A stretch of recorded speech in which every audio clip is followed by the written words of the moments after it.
This is the politics of everything, and I'm your host, Amber Daines. Welcome to the podcast where we want to discuss the politics of everything, from money to motherhood, nutrition to narcissism, startups to secularism, the environment to equality, and much more. Our guests are experts in their field or topic of choice, even if you've not yet heard their name. This is a bipartisan podcast, so while we love exploring varied views and get a buzz from a healthy debate, by no means is this a one-sided forum for any one political view. So please listen up and enjoy the politics of everything. Leadership is a term that has so many connotations, some good, some less so. From power and influence to narcissism and dictatorships. My guest today, Sonia McDonald, has made harnessing the best of leadership into her business. She can often be found delivering insightful personal keynote talks on this subject, or coaching leaders across the country, most likely being summed up with her enthused catch cry of "You rock." As the founder of Leadership HQ, an author, e-magazine creator, and successful coach, Sonia has been named as one of the top 250 influential women across the planet, and is all about shaking up the world of bland, beige leadership. Her own tale is one of rising from the ground up to carve out a surprising new career following some personal setbacks. I'm really intrigued to get inside her head as we discuss the politics of leadership. Welcome, Sonia. Thank you, amazing Amber. How are you today? I'm really good. I'm going to go back to your childhood. It sounds a bit like a couch session with your shrink, but I'd often do like to ask my guests a bit about their early childhood, just in terms of their ambitions. So as a young girl, did you dream of becoming something particular, and why? Such a great question. I think I always wanted to be a teacher. It was something ever since I was a little girl. I loved to help others. I always loved children. I loved to teach. So I think if I reflected back, it was definitely teaching. So I think that's what I wanted to do, but my teachers told me not to do teaching. So that's terrible. I know. So I'm thinking what was going on with the education system. But there's a story in my book that I share from when I was little, and I think the universe had this different path for me, because when I was in grade 1, I was 6 years old, grade 1, and I remember standing on this bus and I could see my mum running up and down this pathway in a panic, and I was waving to her, and I was on the bus going, I wonder why my mum's so upset. Like, why is she so worried? But I wasn't supposed to catch the bus. She was there to pick me up. And I remember taking this bus ride, and then right at the end of the journey, the bus driver goes, everyone's gotten off the bus except you. Where were you supposed to be going? And I went, no, I just hopped on the bus to go for the ride. That's incredible. There you go. I'm hearing a bit of the kind of inference, I guess, that you were a curious child. You were curious about everything, perhaps, and that explains kind of who you become as an adult. Yeah, probably. I think that's where my entrepreneurial, let's just take a risk, jump on a bus, see where I go, let's see where this is going to take me. I don't know. My parents just went, Sonia, you caused us so much trauma. I'm like, oh, you poor things. But anyway, but no, I always wanted to be a teacher. So, which I'm doing now, which I am doing now. It's funny how the world works, but now I'm doing it. So. Yeah, absolutely. So once you fast forward a little bit, once you were an adult, what did you do in your early career? What was your kind of first professional gig? Human resources. So I studied a degree in business and majoring in human resources and psychology. And then I started working in junior HR roles. And how did you find that? Was that something that once you got there you loved, or you went, nah, this is not for me? Look, it was a little bit... Oh, boy, what was my memory back then? I probably thought to myself, I don't know about this. It was very administrative. I'm not the best when it comes to detail. Even though human resources is about people, I love connecting with people. I love coaching and teaching and educating people. I love inspiring people. So I probably felt sitting in an office doing a lot of administration work when I first started my career in HR a little bit bewildering. I thought, I don't know if I really want to do this. Once I started climbing the ladder in HR and started getting into more strategic HR roles or getting more into learning and development, I really did start to love it. Yes. Yeah. Yeah, I can see that you're such a people person. In your early career, did you seek out mentors or bosses, even in an informal capacity, who could kind of show you how to be a great leader? Like, where did you get your kind of leadership expose from? Like, what did you do? I suppose when I was going through my career, I was really blessed. I had a number of people that I worked with that, did I seek them out to be mentors? I think they just took me under their wing kind of naturally. I wish if I could go back in time, I wish that I had the courage to be a little bit more forthright in saying, if I did meet someone or start to connect with someone that I felt, was extraordinary as a leader, that I could get them to coach and mentor me. I think it kind of just happened organically early in my career. And I mean, I think as well, and the other flip side, I worked with some terrible managers that really taught me about what not to do when it came to leadership. Oh, we've all been there. We've all been there. I think the whole leadership space, and I never ever thought about myself as a leader back then. I never thought, I'm a leader, or I think that I innately just always really cared about people, and I was always wanting to help them be better and inspire them for greatness. So that was always something intrinsic in me to really help other people rock it. Like if I look back and the feedback I get from people that see where I am now, they all say to me, even from school, which I never saw it, they all went, "Oh, we knew you'd be where you are now. We knew you'd be doing it." And I'm like, really? How come I wasn't aware of this?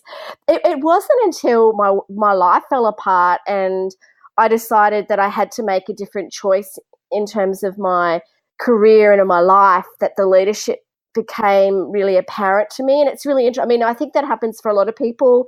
They find out who they truly are when something quite devastating or unexpected happens to them. So I think that's when I truly discovered the leadership space. And we'll get to that now. So you're very open about the fact that where you are today in some ways could look accidental, but I never believe these things are. You went to China with your now former husband, and after that relationship ended, you found yourself alone with a small daughter and obviously in a foreign land. How did that sort of force your hand perhaps to become what you might call an entrepreneur or a leadership expert? What sort of drove you to do that? Obviously necessity helps, but how did you know that you could pursue something from, I guess, the ashes of something which is quite personally devastating and you might not feel strong and all the things we associate with leadership? How did you do that?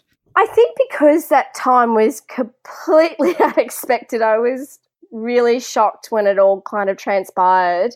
And I remember, I mean, obviously, as you do, you grieve, and I spent a couple of days curled up in a corner of my apartment, devastated. And then I went back to work. I was really blessed. I was working over in Shanghai, and everyone at work like, "Sonia, you really need to take some time off." I thought, no, I'm gonna push forward. And I knew I couldn't stay in Shanghai as a full-time solo mother. And, in terms of I was left with very little money. I had no idea what I was going to do, and I knew I had to come back to Australia. So I packed up my bags and moved back to Australia, moved back in with my parents in a really crappy Holden Commodore. And anyway, that was probably the most, oh my gosh, what's going on here? And and it was survival mode, I think, kicked in. I think it was, I've got $2,000 in the bank. I'm living with my parents. I've got this really crappy Holden Commodore. I'm 33 years old. I really need to turn my life around. And I thought, life is always about choices. I thought, look, I could let this event define me, or I can turn my life around. Obviously, I chose the latter. And now I look back and go, why do people sometimes wait for devastating things to happen to take charge of their life? But I started trying to find a job, funnily enough, before I got into this entrepreneurial space. And I started, trying to find a senior human resources role. And I remember this particular time I was shortlisted for the HR director role for Brisbane marketing. And the recruitment consultant, she rings me after several interviews and says, look, they decided to choose the other candidate. And I said, oh, that's really disappointing. And she said, yeah, but the CEO wants to give you feedback. And I said, yeah, I love feedback. Yep. Okay, what's the feedback? And she said, well, he said to tell you the reason why he didn't choose you is because you're an entrepreneur. And I was on the phone. I'm thinking, why wouldn't he choose someone in human resources as an entrepreneur? And I went, but what's an entrepreneur? And I had to Google it. I said, what's this entrepreneur thing? So I thought, I thought, that's interesting. And then I met someone that was looking for a consultant and a coach to work in leadership development. And, I was so desperate to find work that he said to me, do you know much about leadership? Because we're looking for someone to coach and educate engineers and superintendents about leadership. Do you know much about leadership? And I looked at him, I said, I know so much about leadership. And I'm thinking, don't ask me any questions. Please don't. No detail. Please don't. And then he didn't, thank goodness. I was faking it, but I wasn't faking that I was going to be a brain surgeon. So I got the job and then I just went home and bought every single book I could on leadership, and I just read and watched videos, and that's how it started. I started working for someone else in the leadership space and thought, you know what, I wonder if I could start my own company and rock this leadership space because I love it so much. I just fell completely in love with it and thought, I wonder if I can take this passion and this talent that I have, and saw that the world needed more great leaders. I thought, well, this is the sweet spot here. I wonder if I can turn these passions and talent into a company. Absolutely. So you work with a whole range of different people these days, I imagine. So how is your approach different to other coaches? Like, who do you work with? How do you work? And what makes you different? Because a lot of people claim to be experts in this space. Oh, yeah, that's such a great question. I get asked that a lot. I think what makes us different, and I'm a great believer in there's no competitors. Like, even though there's lots of people playing in the space, it's like there's lots of doctors or lots of accountants or, lots of IT experts and things. There's lots of people that have got skills in the leadership space. Absolutely. There's lots of leadership coaches, lots of leadership consultants. I think what makes us truly different, and this is something I've been really focused on, that's why I never spent any energy on what others are doing in my space, is just focusing on what makes us unique, how we can make a difference to organizations and leaders. I think that it's because we're really authentic. I think it's because, I'm all about leadership as an attitude. I'm all about them. I'm all about making them rock. I'm all about helping them with their self-awareness around leadership and bringing out the best in them, being the best for them so I can inspire them for greatness and help them shine. And I think in the last, we've had the company now for nearly a decade. I think that's been a differentiator, and that's why we stand out, is because of the passion and also the fact that we really, really care about others and helping them, be the best they can be. And I think that's why Leadership HQ has grown and really stood out in the market as, the leadership experts here. Exactly. You're living and breathing it. So this is a rather big question, and I'm hoping you've had some time to consider it, because I can imagine there's so many different elements to this. But I'd love to ask you, what makes a great leader, and can anyone really learn this? Is it in your DNA, or can you learn it? Wow. Yes, they are big. I think first and foremost, what makes a great leader, and people do see leadership differently. I think at the end of the day, what makes a great leader is just essentially knowing who you are, being really aware of who you are, and wanting to make a difference to others. Leadership's about others. It's that whole thing that I talk about a lot around leadership is about if you can help someone and dream more, inspire them to do more and be more, which is a great quote. That's leadership. It's not about role or title. It's about how you can help someone become the best versions of themselves. Absolutely. And I definitely think leadership can be learned. I've seen it. I've coached it. I've worked with it. You know, we've researched it. I have a lot of people. It's a really interesting conversation around no leaders are born, no leaders are made, or no, they're both. Or, you know, sometimes you can meet people that could have characteristics that you could attribute to great leaders or leaders, but I absolutely think that leaders can be made. You can definitely grow and build leaders. Yeah, absolutely. Absolutely. And I think it's a process. I know myself, you know, I feel like I've already had a lot of exposure to, like you say, good and bad leaders. And as a kid, I was always told, you know, you're a natural leader and so forth. But I certainly felt like it was a muscle I needed to use, and I needed to learn, and I need to understand how others are also responding to me. So I think sometimes when you think about traditional leadership, and that's why in my introduction I talked about having positive and negative connotations, it all depends on the perception of what you need to do as a leader. And I remember my early career, just leaders being very dictatorial in the workplace, and you don't leave until the boss leaves, and all these protocols which really didn't necessarily teach me anything except that, oh, this is not great. Why would I want to be the boss? It didn't really encourage me to want to be a leader. But because as we've evolved and we understand more about leadership is so many things, it's probably encouraged me to kind of move towards it rather than run away from it, if that makes sense. Oh, absolutely. I mean, what do you think makes a great leader? What are your thoughts on what is great leadership? Oh, you're interviewing me, Sonia. This is interesting. For me personally, look, the word authentic does get bandied around a lot, and I know you've used it as well. But I think someone who is actually a great listener, though, to me makes a great leader, and that there's authenticity in that too, but really being curious, really being open to solutions, not being hierarchical. I think that's the first thing that I've learned about the people that I admire, that I've worked with in my business as well, that have been amazing. It's the way they treat others, no matter who they are in the organisation, particularly if they're in a big corporate, having some humility, having a bit of vulnerability, being able to know when they need to really lead and when they need to listen. I think they're the things that I really value in a leader. So that's probably a good summary. That's awesome. I love that. I agree. Listening. I think that's so important. So important. Rather than thinking you have to have all the answers. I think there's that time when, you know, probably our dads were in business and it was kind of like that. You kind of came and you listened dutifully. And as, you know, CEOs or leaders in business, you know, they would sort of have to just come in and tell the people what to do rather than being collaborative. Yeah, and I think that's the way leadership, I think that's the way we're going now. I think even as a society, I mean, that's one of my value sets is collaboration. Collaboration's key. It's you don't know all the answers. Let's work together. How can we help each other? You know, that's so important now. I agree, Amber.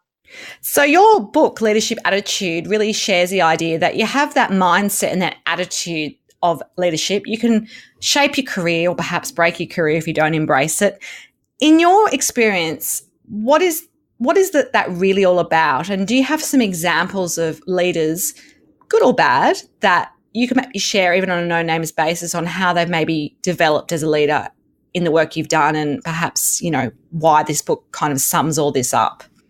I think the reason why the book Leadership Attitudes become so popular and people love the content or the message around leadership attitude, it is about mindset. You know, leadership is about behaviour, and it's ultimately about attitude, and it's your attitude, not your aptitude, that determines your altitude.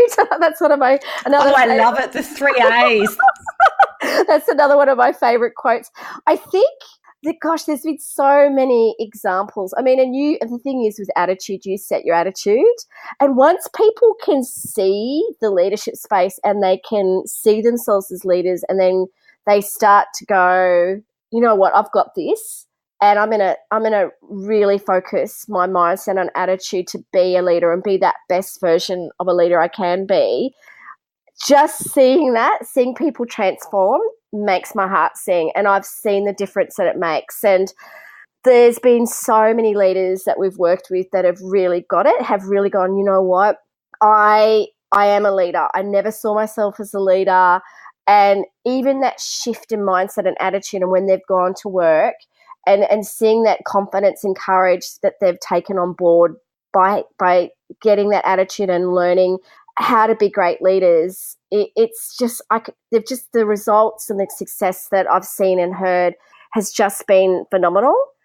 because they want to embrace it. They want to embrace it around the successes and, you know, the stuff ups when it comes to being a leader. I was going to say, what's some of the stuff, the bad stuff you have to deal with as a leader that they've had to maybe navigate, and how's this attitude, this leadership attitude helped them in that way? Like, think of maybe in your mind a specific example that you could share.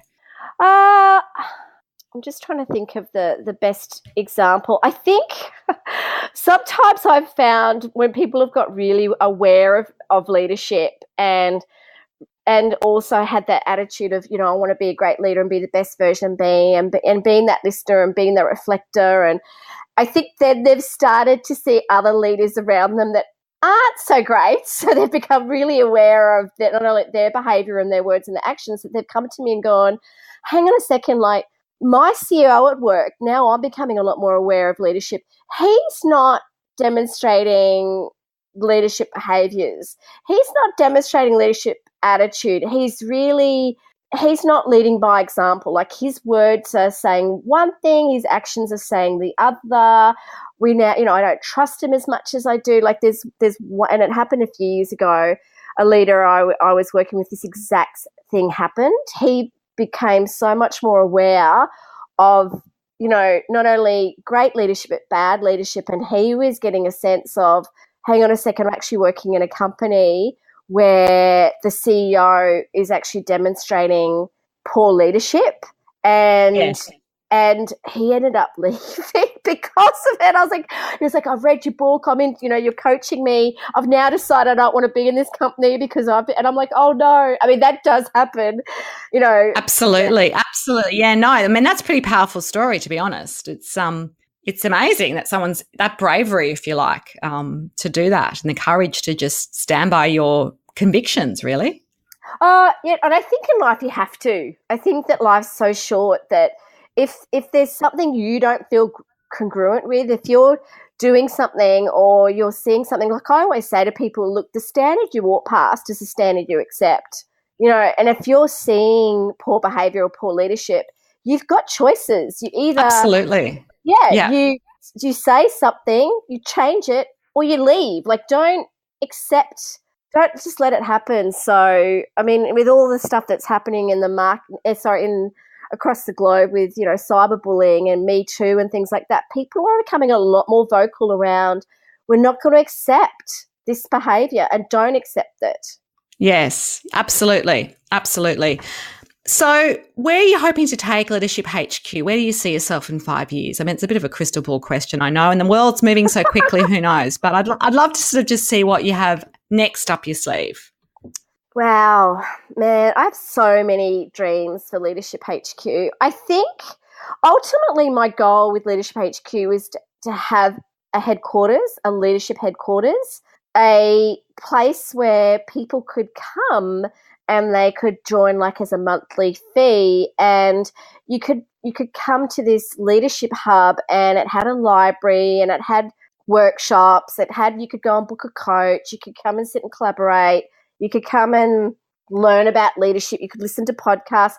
That was my dream. That's always been my dream. However, I think the way I'm seeing even the website of Leadership HQ transform, it's becoming that online. I think we've just launched the online Leadership Academy. We've got which has, you know, private groups, and it has toolkits and articles and resources and things. So we've got the online Leadership Academy, and we've also got the online resource centre. We've got the blog.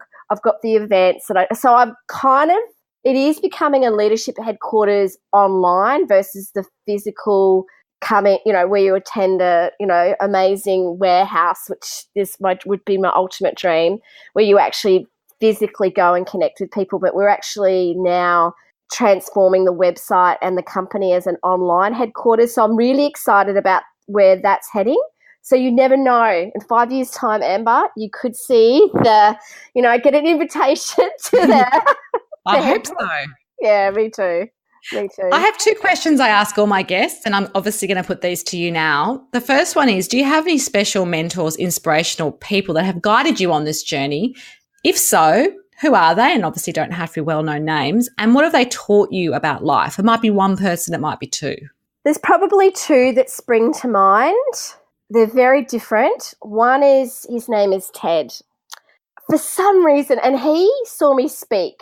He is an amazing mentor. He saw me speak several years ago at an event, and he came up to me after this event and he said, Sonia, I'm actually a consultant with the company that you just presented to. And I said, oh, great. And he said, can you and I have a coffee because I'd really like to just, have a chat to you. And I said, yeah, sure, that sounds great.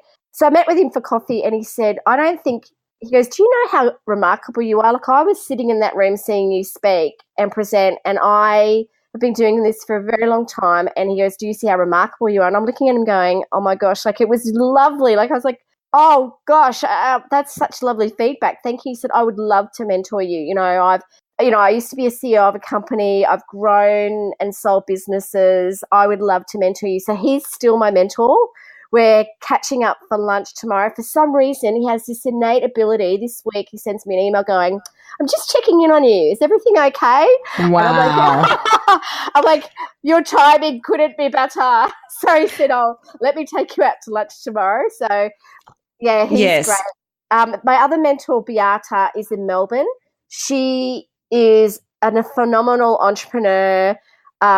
She has got the biggest, kindest heart. I met her at a Women in Focus, the Commonwealth Bank Women in Focus forum and the events they have. I met her at an event and her and I connected.